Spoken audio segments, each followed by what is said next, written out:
ዋናው የእድሜው መርዘም ማጠር አይደለም፣ ቁም ነገሩ በተሰጠን እድሜ አገልግል መቻል ነው።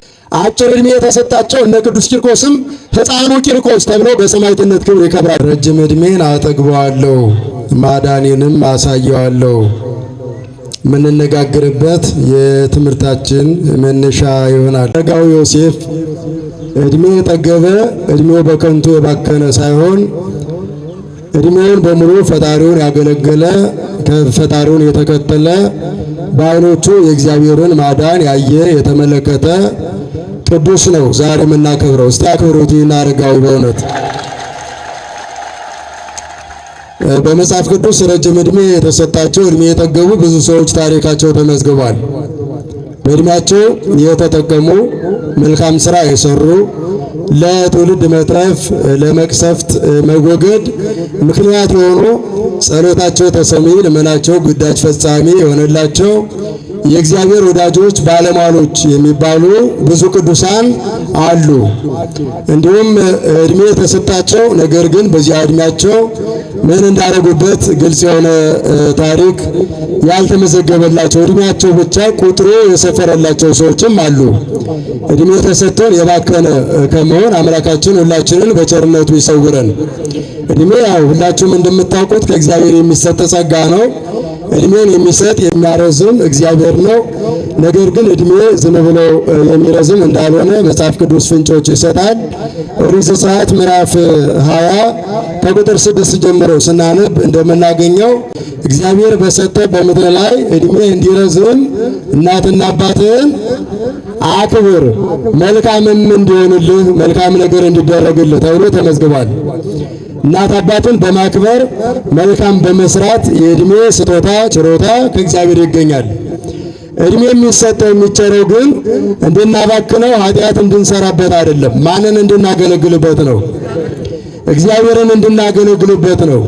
አጭርም ቢሆን እግዚአብሔርን ለማገልገል፣ ረጅምም ቢሆን እግዚአብሔርን ለማገልገል ለማመስገን የሚሰጥ በረከት ነው እና በአጭር እድሜያቸው ለሰማዕትነት ክብር የበቁ እነ ቅዱስ ቂርቆስን የመሰሉ ሕፃናትን ገድላቸውን እናነባለን። ቂርቆስ የስንት ዓመት ነበር? እግዚአብሔርን ለማገልገል አላነሰውም። ረጅም እድሜ የተሰጣቸው እነ አብርሃምን እነ ማቱሳላን እነ ኖህን የመሳሰሉ እንዲሁም ደግሞ በአዲስ ኪዳን እነ አረጋዊ ቅዱስ ዮሴፍን የመሰሉ እድሜ የጠገቡ የእግዚአብሔር ባለሟሎች አሉ። ረጅም እድሜ ተሰጥቷቸው ለቅድስና የተጠቀሙ፣ አጭር እድሜም ተሰጥቷቸው ያን አጭር እድሜ ለሰማዕትነት የተጠቀሙት አሉ። ዋናው የእድሜው መርዘም ማጠር አይደለም፣ ቁም ነገሩ በተሰጠን እድሜ ማንን ማገልገል መቻል ነው። አጭር እድሜ የተሰጣቸው እነ ቅዱስ ቂርቆስም ሕፃኑ ቂርቆስ ተብለው በሰማዕትነት ክብር ይከብራሉ። እስቲ አክብሯቸው። በእውነት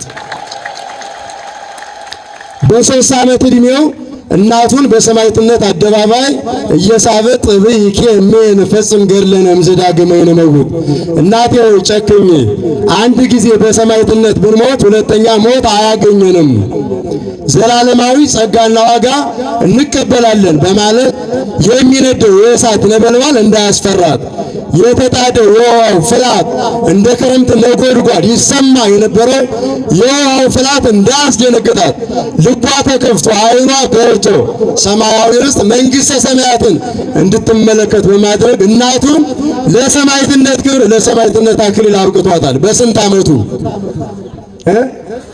ያንን ትንሹን እድሜ በእግዚአብሔር በማመን በመተማመን የእሳት ነበልባል እንዲበርድ የእግዚአብሔር ድንቅ አድራጊነት እንዲገለጥ እናቱም ራሱም ለሰማዕትነት እንዲቀርቡ በማድረግ አጭር እድሜውን ተጠቅሞበታል።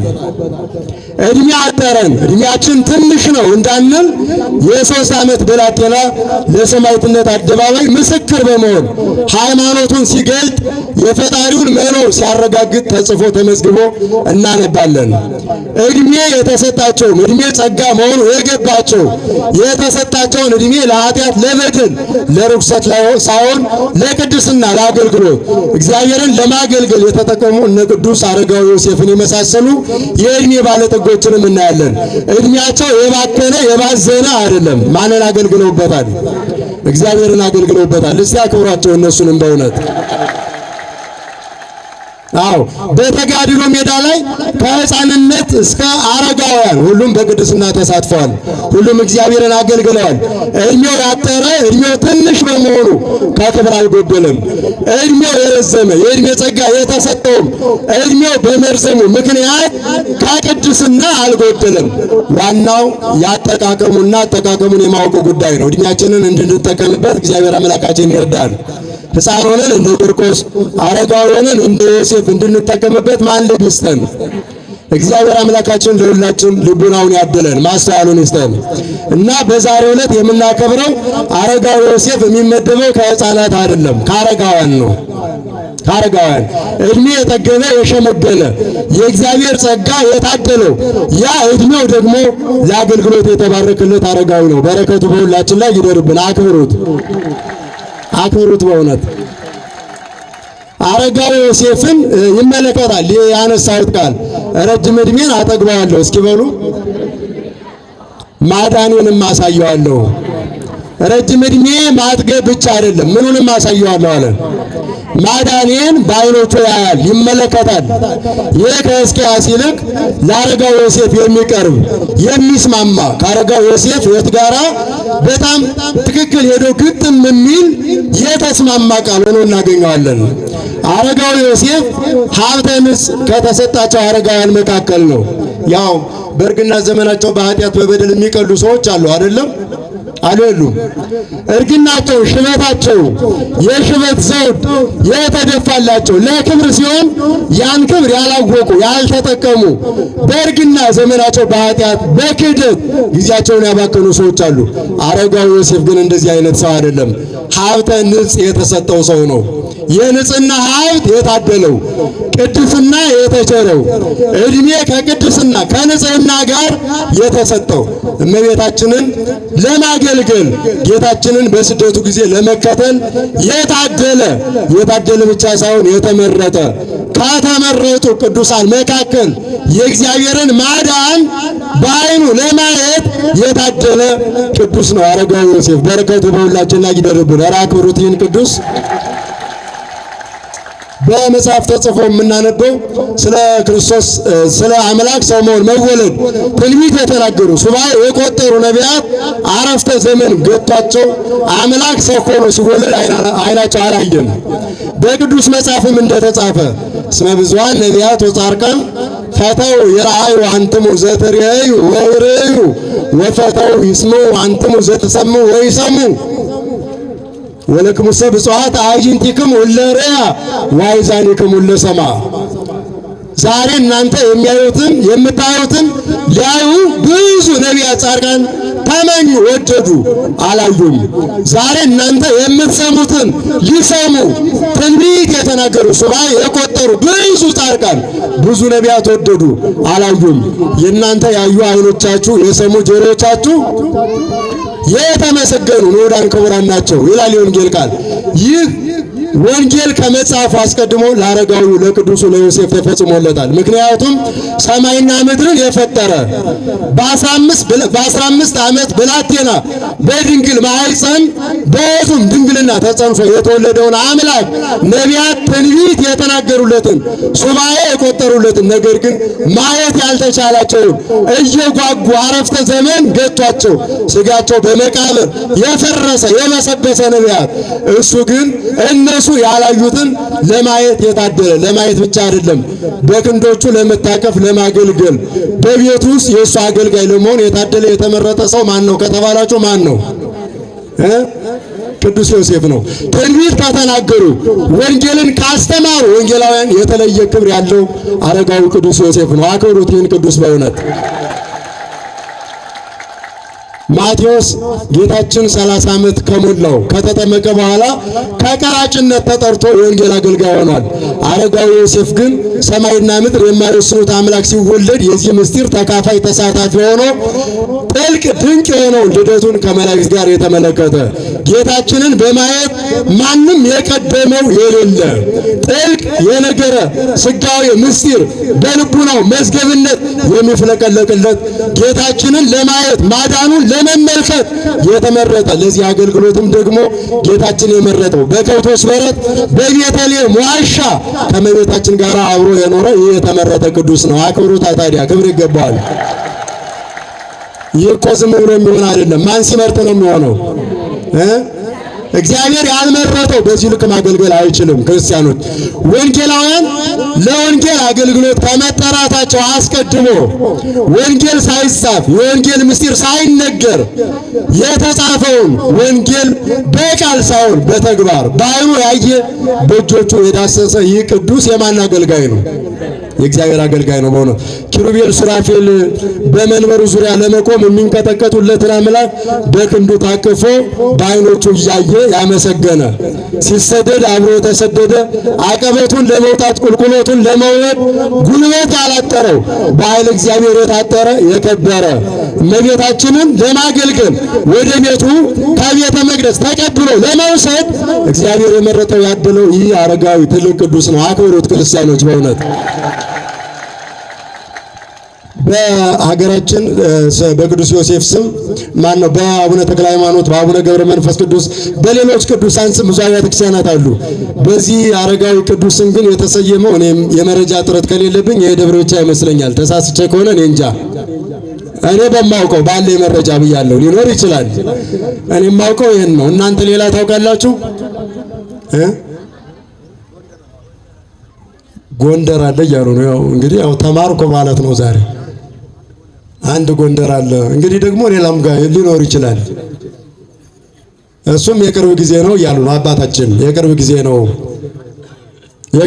እያሉኝ ነው። እና አንዳንዱ አሁን ቅዱስ ዮሴፍ ሲባል መካነ መቃብር የሚመስለው አለ፣ ቅዱሱን የማያውቅ። በእርግጥ ቅዱሳንን ከማወቅ ጋራ የተፋታ ትውልድ እየመጣ እንደሆነ ግልጽ ነው። ቅዱሳንን የሚቃወም ማለት ቅድስናን የማይፈልግ ማለት ነው። ክርስቲያኖች ቅዱሳንን መቃወም ቅድስናን መቃወም ነው። ቅድስና ደግሞ ከማንም የሚሰጥ ሀብት ነው። ከማንም የሚሰጥ ነው።